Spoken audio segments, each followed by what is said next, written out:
લિમિટેડના સીઈઓ પંકજ પટેલ. જે પંકજજી, સૌપ્રથમ આપનું સ્વાગત છે. ખાસ કરીને જો વાત કરીએ તો વિદેશમાં જવા માટે ઘણા વિદ્યાર્થીઓ ઉત્સુક હોય છે, ત્યાં નોકરી કરવી, ત્યાં ભણવું, એક ક્રેઝ જોવા મળતો હોય છે. શરૂઆતમાં વાત કરીએ આપણે કેનેડા વિશે, તો કેનેડામાં ત્યાં અભ્યાસની તકો કયા પ્રકારની રહેલી છે? કેનેડાની અંદર અત્યારે કેનેડિયન ગવર્મેન્ટ જે છે એણે અત્યારે હાલ એસપીપી પ્રોગ્રામ ઓફર કરે છે. SPP is called student partnership program. Studentship partnership જે પ્રોગ્રામ છે એની અંદર સ્ટુડન્ટ સપોઝ ત્યાં જાય છે તો એજ્યુકેશનની સાથે સાથે એ 20 અવર્સ વર્ક પરમિટની અંદર કામ કરી શકે છે, as well as during Christmas vacation full time કામ કરી શકે છે.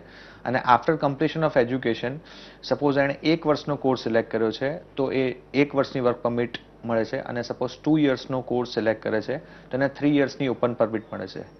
એસપીપી પ્રોગ્રામ જ એવો પ્રોગ્રામ છે જેની અંદર 3 યર્સની પરમિટ મળે છે. બાકી સપોઝ તમે માસ્ટર્સ ડિગ્રી જે નોન એસપીપી પ્રોગ્રામમાં પણ જાઓ તો પણ આ પ્રકારની 3 વર્ષની ઓપન પરમિટ મળતી નથી. એટલે મેક્સિમમ સ્ટુડન્ટ્સ અત્યારે જે છે એ એસપીપી પ્રોગ્રામ સિલેક્ટ કરે છે.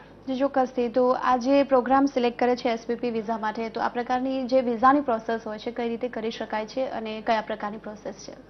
સૌથી પહેલા સ્ટુડન્ટ્સ જે છે એમને 2 ઇન્ટેક્સ, એક તો 2 ઇન્ટેકની અંદર આપણે પ્રોસેસ કરીએ છીએ. એક તો જાન્યુઆરી ઇન્ટેક અને એક તો સપ્ટેમ્બર ઇન્ટેકમાં પ્રોસેસ થાય છે.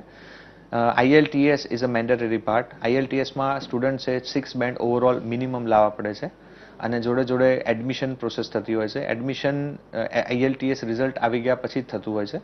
અને એ IELTS રિઝલ્ટ આવી જાય એ બાદ સ્ટુડન્ટ્સે એટલીસ્ટ સેમેસ્ટર ફીસ પેડ કરવાની હોય છે. સેમેસ્ટર ફીસ પેડ કરે અને ત્યાંથી જેવું એનું એવું કન્ફર્મેશન આવી જાય, ફીસ રિસિપ્ટ, ત્યારબાદ સ્કોશ ત્યાં જે બેંક છે એ બેંકની અંદર તમારે $10,100 કેનેડિયન ડોલર જે છે જમા કરાવવાના હોય છે. એ ક્લાયન્ટનું સ્ટુડન્ટ્સનું પોતાનું જ ખાતું હોય છે અને એનું બેંક બેલેન્સ આવી જાય રિસિપ્ટ એ પછી જે કોલેજની રિસિપ્ટ છે, ફીસ રિસિપ્ટ અને પર્ટિક્યુલર બેલેન્સ સર્ટિફિકેટ સાથે વિઝા એપ્લિકેશન કરવાની હોય છે. આમાં કોઈ પણ પ્રકારના સ્પોન્સરના આઈટી રિટર્ન્સ કે મેન્ટેન ફંડ કે કોઈ જરૂર નથી. વિઝા એપ્લિકેશન કરો એટલે જનરલી અઠવાડિયાથી 10 દિવસમાં ડિસિઝન આવી જતું હોય છે અને વિઝા ગ્રાન્ટ થાય એ પછી સ્ટુડન્ટ્સ જે નેક્સ્ટ ઇન્ટેક છે એમાં ફર્ધર સ્ટડી કરી શકે છે. ચોક્કસથી. તો કેનેડામાં જે એજ્યુકેશનની જો આપણે વાત કરીએ તો કયા પ્રકારના એજ્યુકેશન છે, ત્યાં કેટલા વર્ષનો સમયગાળો રહેલો હોય છે? 1 યર અને 2 યર ઓપ્શન્સ હોય છે. સપોઝ સ્ટુડન્ટ્સ 1 યરનો કોર્સ સિલેક્ટ કરે છે which is called generally bachelor degree પછી સ્ટુડન્ટ્સ જતા હોય છે, જેમાં post graduation diploma SPP programmes offer થતા હોય છે. અને સપોઝ 2 યર્સનો પણ પ્રોગ્રામ ઓપ્શન્સ લઈ શકાય. 2 યર્સનો બેનિફિટ એ છે કે એની અંદર 3 યર્સની ઓપન પરમિટ મળે છે. ગુજરાતના જેટલા સ્ટુડન્ટ્સ જાય છે એમાં 80% સ્ટુડન્ટ્સ જનરલી 2 યર્સ સિલેક્ટ કરે છે because they are getting 3 years permit અને એ 3 વર્ષની પરમિટમાં એ PR કન્વર્ટ કરી શકે છે. ચોક્કસથી. તો કયા પ્રકારના વિઝા મળી શકે છે સ્ટુડન્ટને? સ્ટુડન્ટ ઇનિશિયલી જે અહીંથી જાય છે એને સ્ટુડન્ટ વિઝા ઇસ્યુ થાય છે 1 or 2 યર્સ. અને સપોઝ 1 વર્ષનું પણ સિલેક્ટ કરે છે કોર્સ તો ત્યાં ગયા પછી એજ્યુકેશન કમ્પ્લીટ થાય અને એને એવું ફીલ થાય કે એણે ફર્ધર એક્સટેન્શન લેવું છે તો 1 વર્ષનું બીજું એક્સટેન્શન પણ લઈ શકે છે.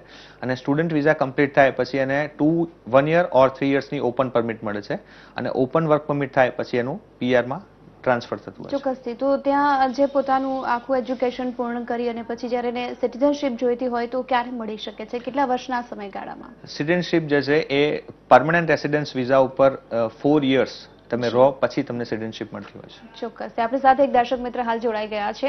હેલો. હેલો. હેલો. જી, આપનો સવાલ જણાવી શકો છો. હા, મારો ક્વેશ્ચન એ છે કે અત્યારે ગુજરાત સમાચાર ન્યૂઝપેપરમાં વચ્ચે આર્ટિકલ આવ્યો હતો, એની અંદર એવું લખેલું હતું કે એમાં 6 બેન્ડથી ઓછા બેન્ડ હોય તો પણ ફાઇલ મૂકી શકાય છે. જી. તો એ ઇન્ફોર્મેશન સાચી છે કે ખોટી એમ? જી. બેઝિકલી જે FSW પ્રોગ્રામ છે એમાં IELTSમાં each 6 બેન્ડ કમ્પલસરી છે. ઘણા લોકો આવી રીતે કહેતા હોય છે કે 5 બેન્ડે પણ FSWમાં થઈ શકે છે, તદ્દન ખોટી માહિતી છે. મિનિમમ each 6 બેન્ડ કમ્પલસરી છે અને એ ઇન્ફોર્મેશન જે છે એક્સપ્રેસ એન્ટ્રી જે નવી પોલિસી આવી છે એમાં ગવર્મેન્ટની વેબસાઇટ ઉપર બહુ જ ક્લિયરલી લખેલી છે કે તમારે FSW પ્રોગ્રામમાં વિઝા એપ્લિકેશન કરવા છે તો IELTSમાં each 6 જરૂરી છે. બીજા 2 પ્રોગ્રામ છે જેની અંદર તમે 5 બેન્ડે જઈ શકો છો, નોવા સ્કોશિયા અને સસ્કેચવાન, એની અંદર થઈ શકે છે. બાકી જે તમે ઇન્ફોર્મેશન વાંચી છે એની અંદર સ્પેસિફિક ઈચ 6 બેન્ડ કમ્પલસરી છે. ચોક્કસથી. તો કેનેડામાં જ્યારે પીઆર માટે જવું હોય તો કયા પ્રકારની પ્રોસેસ રહેલી છે ત્યાં? કેનેડામાં સૌથી પહેલા તમારે પરમનન્ટ રેસિડન્સ વિઝા અહીંથી જ્યારે તમારે એપ્લિકેશન કરો છો ત્યારે સૌથી પહેલા તમારે IELTS જે છે એ એક બાજુ ચાલુ કરવાનું હોય છે ટ્રેનિંગ. જનરલી 2 to 3 મંથ્સની ટ્રેનિંગ હોય છે. જોડે જોડે તમારું જે એજ્યુકેશન છે એનું સ્કિલ એસેસમેન્ટ એટલે કે એજ્યુકેશનલ ઇવેલ્યુશન કરાવવું પડે છે. એ 1.5 થી 2 મહિનો પેરેલલ કમ્પ્લીટ થતું હોય છે. અને આ બંને વસ્તુ જે રિક્વાયરમેન્ટ પૂરી થઈ જાય એટલે તમારા 67 પોઈન્ટ્સ થવા જોઈએ. 67 પોઈન્ટ્સ થઈ જાય ત્યારબાદ તમારે એક્સપ્રેસ એન્ટ્રી જે 1 જાન્યુઆરીથી ઇમ્પેક્ટ આવવાનું છે એની અંદર તમે એપ્લિકેશન કરો છો ત્યારે તમારે એક્સપ્રેસ એન્ટ્રીની અલગથી પોઈન્ટ સિસ્ટમ છે. એમાં ગવર્મેન્ટ તમને ઇન્વિટેશન આપશે અને ઇન્વિટેશન આવી જાય પછી તમારે વિઝા એપ્લિકેશન કરવાની હોય છે અને વિઝા એપ્લિકેશન કરો એ પછી જનરલી 4 to 5 મંથ્સ જેવું પ્રોસેસિંગ ટાઈમ લાગે છે પછી વિઝા ગ્રાન્ટ થતા હોય છે. જી ચોક્કસથી. જો કેનેડામાં કરિયર ઓપ્શન્સની વાત કરીએ કયા કયા ઓપ્શન્સ રહેલા હોય છે? કેનેડિયન ગવર્મેન્ટ જે છે એ દર વર્ષે એક ઓક્યુપેશન લિસ્ટ બહાર પાડે છે which is cold a occupation demand list. દર વર્ષે લેબર મિનિસ્ટ્રીની રિક્વાયરમેન્ટ પ્રમાણે દર વર્ષે લિસ્ટ ચેન્જ થતું હોય છે અને અત્યારે જે રિસન્ટ 31st સુધી જે અવેલેબલ લિસ્ટ છે એમાં સૌથી વધારે ડિમાન્ડ જે છે IT સેક્ટરની છે, એન્જિનિયરિંગ સેક્ટરમાં મિકેનિકલ છે, ઇલેક્ટ્રિકલ, ઇલેક્ટ્રોનિક્સ એન્જિનિયર છે. ત્યારબાદ નર્સિસ ડિમાન્ડમાં છે, ફિઝિયોથેરાપિસ્ટ ઓક્યુપેશન ડિમાન્ડમાં છે અને 1 જાન્યુઆરી પછી આ ઓક્યુપેશન લિસ્ટ રિમૂવ થઈ જશે અને એની અંદર ટોટલ 8000થી વધારે ઓક્યુપેશન્સ માટે એપ્લિકેશન્સ થઈ શકશે. હવે ઓક્યુપેશન લિસ્ટની સિસ્ટમ 1 જાન્યુઆરીથી નીકળી જશે અને 48,000નો કોટા FSW પ્રોગ્રામ માટે ગવર્મેન્ટે એલોકેટ કરેલો છે. જી ચોક્કસથી. ત્યાં એજ્યુકેશન માટે જો વાત કરીએ તો સ્ટુડન્ટમાં કયા પ્રકારનું ક્રેઝ કયા જે કરિયર ઓપ્શન્સ છે તેના તરફ જોવા મળે છે વધુ પડતો? મેક્સિમમ જે કેરિયર ઓપ્શન્સ છે એની અંદર MBA જે અહીંયા પણ હોટ ફેવરેટ છે.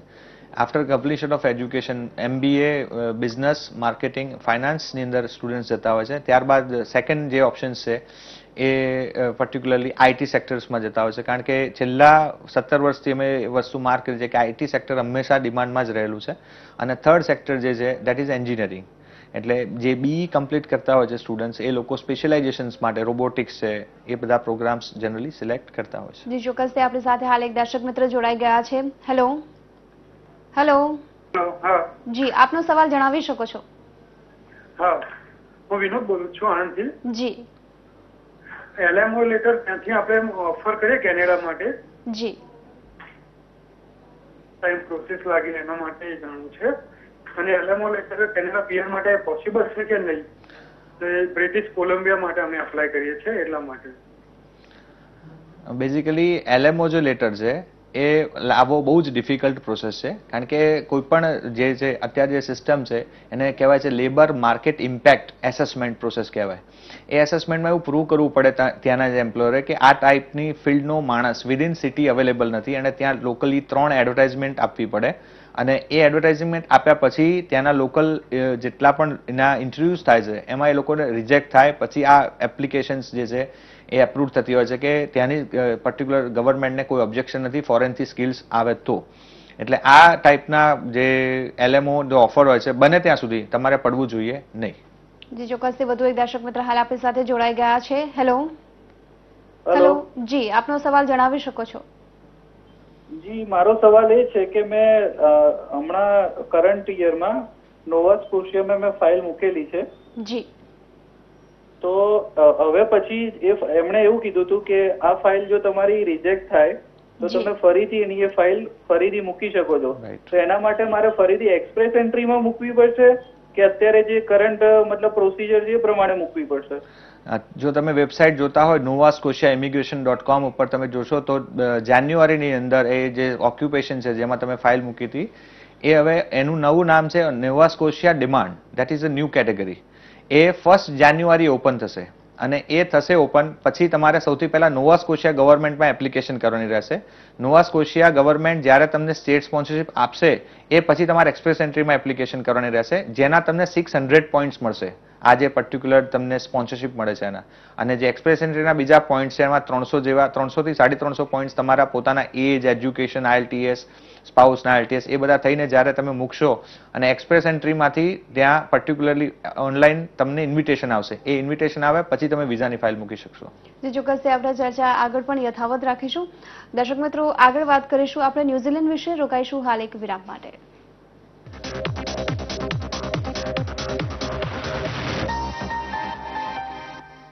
आइए आज मैं आपको चांपानेर ले चलता हूं. Welcome to Champaner, the university of architecture. भाईचारे का पाठ अगर पत्थरों से पढ़ना हो तो यहां आइए. ये इंडो सारासनिक शिल्पकला गवाह है हिंदू और मुस्लिम संस्कृति के मेल जोल की, उनके प्यार की. और ये जितने प्यार से खुदा ने इंसान को बनाया है उससे भी ज्यादा प्यार से एक इंसान ने खुदा का ये घर बनाया है. आर्किटेक्चर का चैंपियन है चांपानेर. यूनेस्को ने इसे वर्ल्ड हेरिटेज साइट का खिताब दिया हुआ है. ये कालिका माता, लाखों भक्त आते हैं इनके दर्शन करने हजारों साल से. यहां खुशबू है प्यार की, आशीर्वाद की. यहां खुशबू है गुजरात की. कब तक बैठे रहेंगे किताब लेके हाथ में? चलो कुछ दिन गुजारते हैं गुजरात में. क्लोजअप पेश करते हैं डायमंड अट्रैक्शन. आविष्कारी ब्लू लाइट टेक्नोलॉजी के साथ जो पहले ही ब्रश से दे सफेद दांत और सफेदी ऐसी जैसे हीरो की चमक. ये सिर्फ टूथपेस्ट नहीं, ये है क्लोजअप. દાહોદમાં સર્જાયું ભયનું વાતાવરણ. ફાયરિંગ કરીને આપ્યો લૂંટને અંજામ. ક્રિમિનલ, ક્રાઇમ અને પોલીસ. જુઓ બપોરે 1:30 કલાકે ક્રિમિનલ.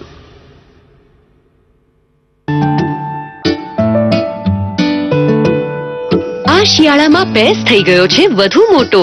હવે પેસ પર મેળવો 25 ગ્રામ એક્સ્ટ્રા.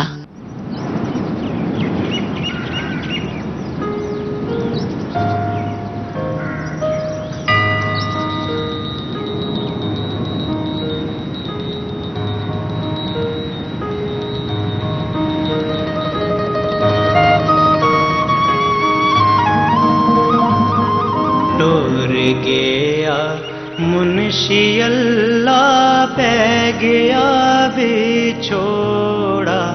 ओ लगी कैंची गमांदी, ओ लगी कैंची गमांदी.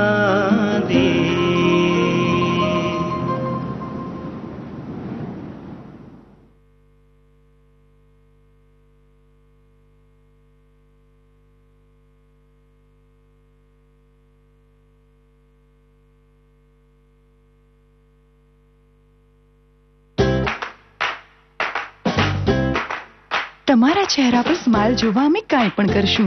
મેળવો ડવ ગ્લો માત્ર 25 રૂપિયામાં.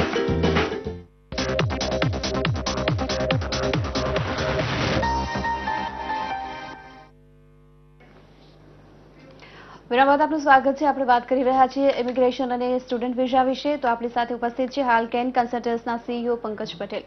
પંકજભાઈ, વાત કરીએ આપણે ન્યુઝીલેન્ડ વિશે. તો ન્યુઝીલેન્ડમાં જ્યારે સ્ટુડન્ટ વિઝા માટે એપ્લાય કરવું હોય તો કયા પ્રકારની પ્રોસેસ હોય છે? ન્યુઝીલેન્ડની અંદર જે છે એ જેમ આપણે અહીંયા બેચલર્સ ડિગ્રી, માસ્ટર્સ ડિગ્રી પ્રમાણે સિસ્ટમ હોય છે, ત્યાં લેવલ સિસ્ટમ હોય છે. લેવલ પર્ટિક્યુલરલી જે 7 સુધી તમે એજ્યુકેશન સિલેક્ટ કરો, which is cold a post graduation diploma. અને એ પછીનું જે લેવલ આવે છે, level 8 is called a masters degree, 9 is research level. તો મેક્સિમમ સ્ટુડન્ટ્સ વિઝાની અંદરથી અત્યારે જે એપ્લિકેશન્સ થાય છે એ લેવલ 7 સુધી થાય છે, કારણ કે એમાં IELTSની જરૂર હોતી નથી. IELTS પર્ટિક્યુલરલી નથી જરૂર. ઇટ મીન્સ કે ત્યાંની જે ઇન્સ્ટિટ્યુશન્સ છે એ તમારો સ્કાઈપ પર ઓનલાઈન ઇન્ટરવ્યુ લેશે અને ઇન્ટરવ્યુ લીધા પછી એ લોકો કન્ફર્મ કરશે કે તમે જે કોર્સ સિલેક્ટ કર્યો છે એ કોર્સને ફોલો કરી શકશો કે નહીં. સપોઝ દે ફીલ કે હા તમે કોર્સ ફોલો કરી શકશો તો તમને એડમિશન કન્ફર્મ થાય છે.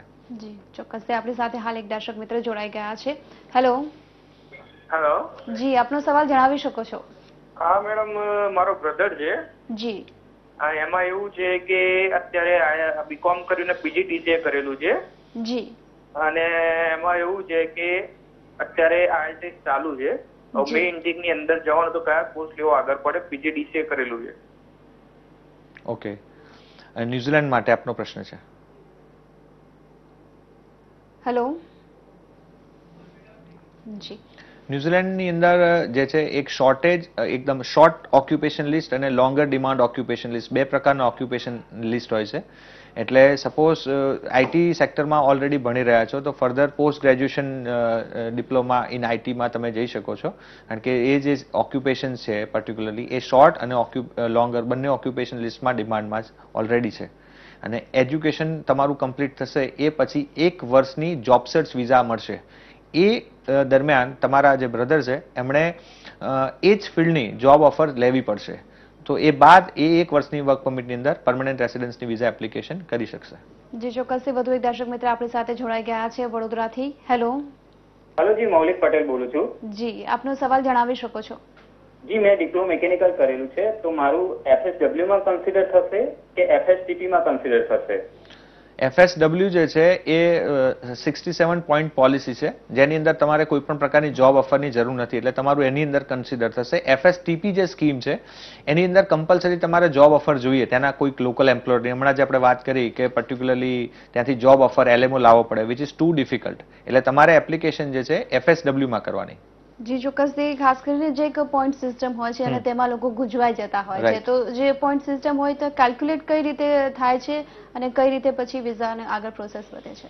કેનેડાની ઇમિગ્રેશનની જે સિસ્ટમ છે એમાં સૌથી પહેલા એજ્યુકેશન જે છે એની અંદર તમારું જે ડિપ્લોમા છે, સપોઝ તમે ડિપ્લોમા લેવલ ઉપર છો તો 19 પોઈન્ટ મળતા હોય છે. Bachelor degree BCom, BA, BSc, BE કોઈ પણ સેક્ટર છે એના એ લોકો 21 પોઈન્ટ આપતા હોય છે. ત્યારબાદ ડબલ ડિગ્રી છે, લાઈક BCom કે તમારી પાસે BA એવી ડબલ ડિગ્રી છે તો 22 પોઈન્ટ્સ હોય છે. અને માસ્ટર્સ ડિગ્રી હોલ્ડ કરો છો MBA, ME તો 23 પોઈન્ટ્સ તમને મળતા હોય છે. એજ જે પાર્ટ છે એજની અંદર 35 સુધી તમને જે પોઈન્ટ્સ મળે છે, એની અંદર 35 યર્સ સુધી તમને જે પોઈન્ટ્સ મળે છે તે 12 પોઈન્ટ્સ મળે છે. પછી એક પોઈન્ટ્સ તમારો લૂઝ થશે. એવી રીતે એક્સપિરિયન્સની અંદર સેક્ટર છે કે એની અંદર 9 પોઈન્ટ્સ મળતા હોય છે 1 વર્ષ માટે. ત્યારબાદ 2 to 3 યર્સ માટે તમને જે છે 11 પોઈન્ટ્સ મળે છે. ત્યારબાદ 4 થી 5 વર્ષનો એક્સપિરિયન્સ છે એના 13 પોઈન્ટ્સ મળે છે. અને 6 યર્સ પ્લસ હોય તો એના જે છે એ 15 પોઈન્ટ્સ મળતા હોય છે. અને IELTSમાં each 6 બેન્ડ જે મિનિમમ રિક્વાયરમેન્ટ છે એના તમને 16 પોઈન્ટ મળતા હોય છે. સપોઝ તમારા વાઇફ અથવા સ્પાઉસ IELTSની એક્ઝામ આપે છે અને 4 બેન્ડ લાવે છે ઓવરઓલ તો એના 5 પોઈન્ટ્સ મળતા હોય છે. અને તમારું બ્લડ રિલેશન કેનેડામાં હોય તો એના પણ 5 પોઈન્ટ મળતા હોય છે. આવી રીતે તમારા પોઈન્ટ્સ કેલ્ક્યુલેટ થતા હોય છે અને 67 પોઈન્ટ્સ જે છે એ તમારા મિનિમમ થવા જોઈએ તો તમે FSW માં ફાઇલ મૂકી શકો છો. જી ચોક્કસથી. આપણી સાથે વધુ એક દર્શક મિત્ર જોડાઈ ગયા છે. હેલો. હેલો જી, આપનો સવાલ જણાવી શકો છો. મેડમ, મારું નામ ધ્રુમિલ ગાંધી. જી. મારો પ્રશ્ન એ હતો કે મેડમ મારા મામા છેલ્લા 10 વર્ષથી ઓસ્ટ્રેલિયામાં સિડનીમાં છે. જી. તો મેડમ અને અત્યારે છેલ્લા 2 વર્ષથી ગવર્મેન્ટની પોસ્ટ ઓફિસ ત્યાં ચલાવે છે.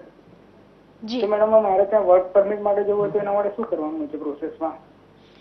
તમારે વર્ક પરમિટમાં પ્રોસેસ કરવી હોય તો તમારા જે અંકલ છે જે એમને ત્યાંથી જે છે જોબ ઓફર મંગાવવો પડે. અને એવું પ્રૂફ અહીંયા પણ તમારો સિમિલર એક્સપિરિયન્સ કે એજ્યુકેશન હોવું જોઈએ, કારણ કે જ્યારે પર્ટિક્યુલરલી સેમ વે જેમ આપણે હમણાં વાત કરી કે પર્ટિક્યુલરલી LMO માટે રિલેવન્ટ ફિલ્ડનું જ એજ્યુકેશન એક્સપિરિયન્સ જોઈએ, એવી રીતે ત્યાં પણ ત્યાં ગવર્મેન્ટમાં એવું પ્રૂવ કરવું પડે છે કે તમારા ફિલ્ડનો માણસ મળતો નથી, એટલે તમે 4, 5, 7 સબ ક્લાસમાં વિઝા એપ્લિકેશન પ્રોસેસ કરી શકો છો. એટલે તમારે પોસ્ટ ઓફિસ રિલેવન્ટ ફિલ્ડનો જ અહીંયા એક્સપિરિયન્સ હોય તો તમે ત્યાંથી વર્ક પરમિટ મંગાવીને પ્રોસેસ કરી શકો છો. જી ચોક્કસથી. આપણે ચર્ચા આગળ પણ યથાવત રાખીશું. દર્શક મિત્રો, આગળ વાત કરીશું. આપણે ઓસ્ટ્રેલિયા વિશે રોકાઈશું હાલ એક વિરામ માટે.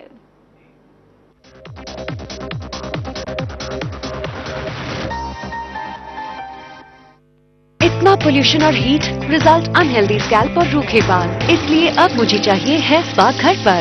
नया TRESemme hair spa rejuvenation marine minerals के साथ मसाज करें मसाजेबल कंडीशनर से। ये स्कैल्प और बालों को दे पोषण और बाल दिखे घने और सॉफ्ट। नया ट्रेसेमे हेयर स्पा रिजुविनेशन घर पर।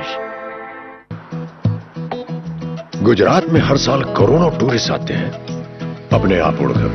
Flamingos, painted storks, great white pelicans, purple herons, great spotted eagles, Egyptian vultures, वो देखिए the great Indian bustard, और ये हमारी ग्रेट लोहे की चिड़िया।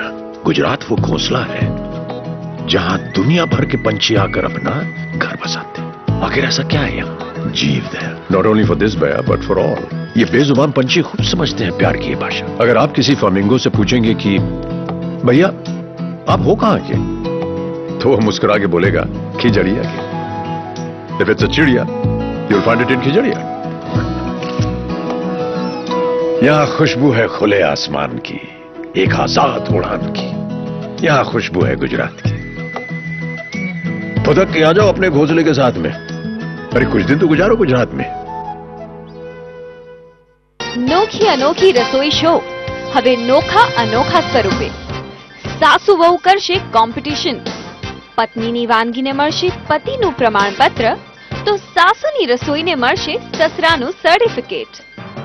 નોખી અનોખી રસોઈ શોમાં સહભાગી બનવા લગાવો ફોન 967876 40653 9687640653 અથવા ઈમેલ કરો nokhianokhi.vtv@gmail.com અથવા પત્ર લખો G4 બાલેશ્વર એવન્યુ, રાજપથ ક્લબની સામે, SG highway, Ahmedabad 380052।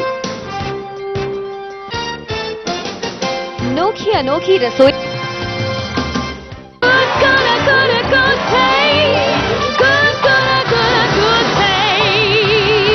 Hoppers, here's to good taste.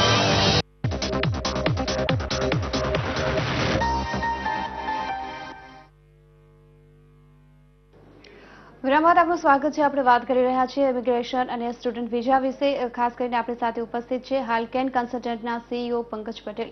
Pankajbhai, સૌપ્રથમ આપણી સાથે એક દર્શક મિત્ર જોડાઈ ગયા છે। હેલો હેલો જી, આપનો સવાલ જણાવી શકો છો?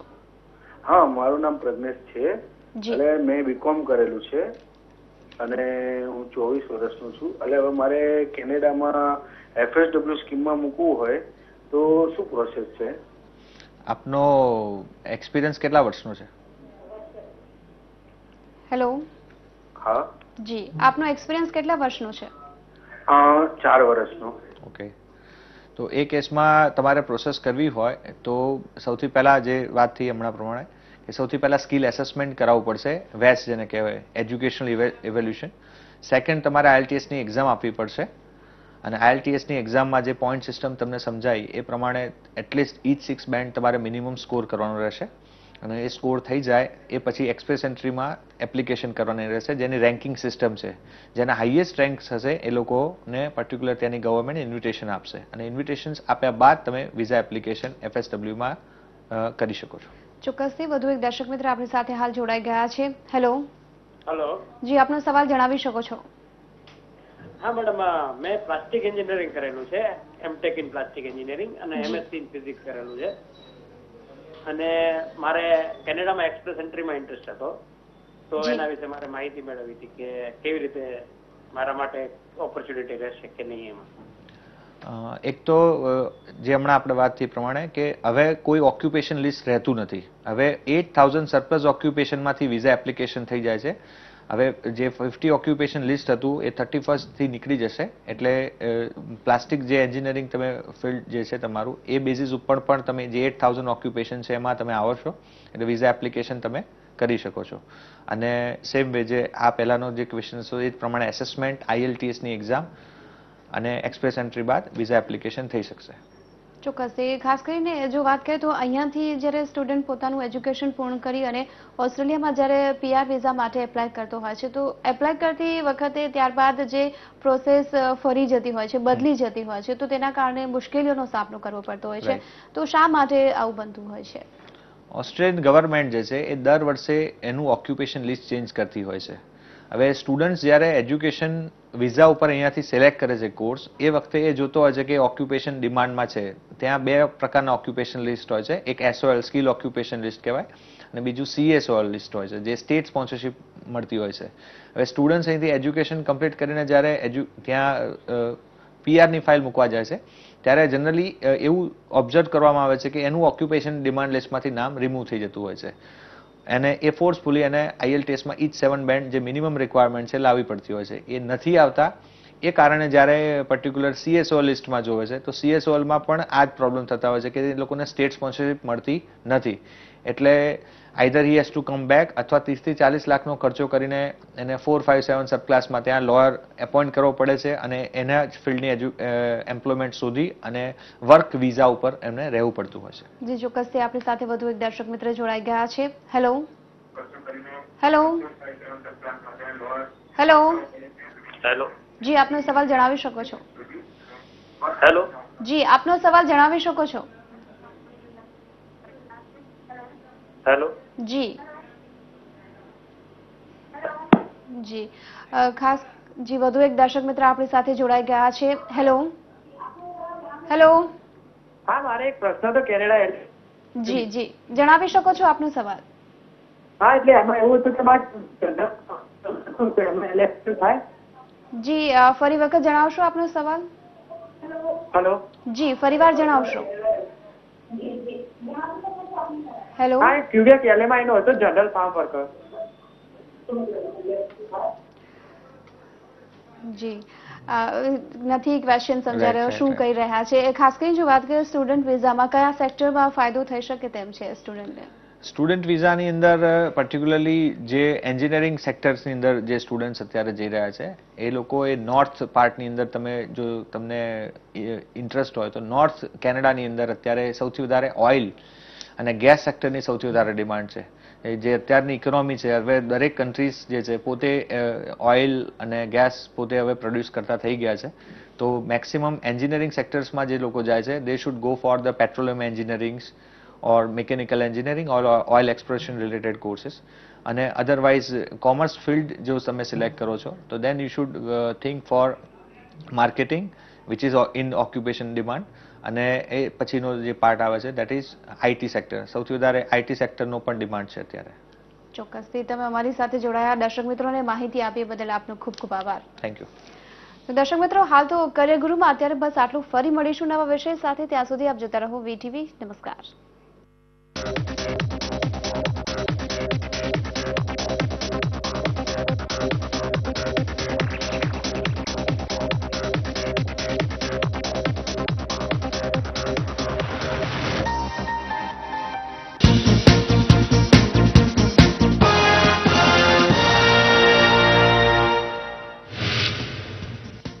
પોરબંદરના દરિયામાં વધુ 2 શંકાસ્પદ પાકિસ્તાની બોટ દેખાઈ છે. આ પૂર્વે એક પાકિસ્તાની બોટ વિસ્ફોટ બાદ ડૂબી ગઈ જેમાં હથિયારો અને વિસ્ફોટકો સાથે 4 આતંકીઓ હતા. પાકિસ્તાની બોટમાં વિસ્ફોટને પગલે દેશભરમાં સુરક્ષા સઘન કરાઈ છે. તમામ સુરક્ષા એજન્સીઓ પણ એલર્ટ બની છે. આતંકી હુમલાની દહેશતને પગલે રાજ્યના દરિયા કિનારાની સુરક્ષા વધારાઈ છે. Coast guard, navy, marine police alert બની છે. વલસાડ એસઓજી આજે નારગોલના દરિયા કિનારે માછીમારો સાથે બેઠક કરશે. સુરક્ષાને પગલે માછીમારોને ખાસ માર્ગદર્શન અપાશે. પાકિસ્તાની બોટમાં વિસ્ફોટ બાદ સોમનાથ અને દ્વારકા મંદિરની સુરક્ષા વધારાઈ છે. બંને યાત્રાધામોમાં ચાંપતો બંદોબસ્ત તૈનાત કરાયો છે. જમ્મુ કાશ્મીર સરહદ પર પાકિસ્તાને ફરી ફાયરિંગ કર્યું. સાબા, કઠુઆ અને હીરાનગર સેક્ટરની 12 ચોકીઓ પર ગોળીબાર કર્યો. વડાપ્રધાને કહ્યું લોકોની સોનાની ખરીદીથી દૂર કરવા એ બેન્કિંગ ક્ષેત્રનો પડકાર છે. મોદીએ કહ્યું કે રોકડ રહિત લેણદેણ જ કાળા નાણાંથી છુટકારો આપી શકે. કેન્દ્રએ ગુજરાતના ઘર વપરાશના કેરોસીન પર કાપ મૂક્યો છે. કેન્દ્રના કાપથી ગુજરાતને વર્ષમાં 50 લાખ લીટર ઓછું કેરોસીન મળશે. સીએમ આનંદીબહેન પટેલ આજે સુરત જશે. અહીં જેમસન જ્વેલરી એક્ઝિબિશનમાં હાજર રહેશે. કેટલાક MOU પણ કરશે. અમદાવાદમાં RSS શિબિરનો આજે બીજો દિવસ છે. સરસંઘચાલક મોહન ભાગવત સહિત સંજય જોશી આજે હાજર રહેશે. અમદાવાદની HK કોલેજના રાજ્યશાસ્ત્રના પ્રોફેસર ગણપત દેસાઈ સામે જાતીય સતામણીનો આરોપ લાગ્યો છે. મહિલા પ્રોફેસરે મહિલા સેલ અને UGCમાં ફરિયાદ કરી છે. જૂનાગઢ જિલ્લા પંચાયતના પ્રમુખની આજે ચૂંટણી છે. ભાજપના શાંતાબહેન ખટારિયા લગભગ ફાઇનલ છે. મોરબી જિલ્લા પંચાયતની કચેરીનું આજે ઉદઘાટન થશે. નવા પ્રમુખ અને ઉપપ્રમુખ આજથી જ ચાર્જ સંભાળી લેશે.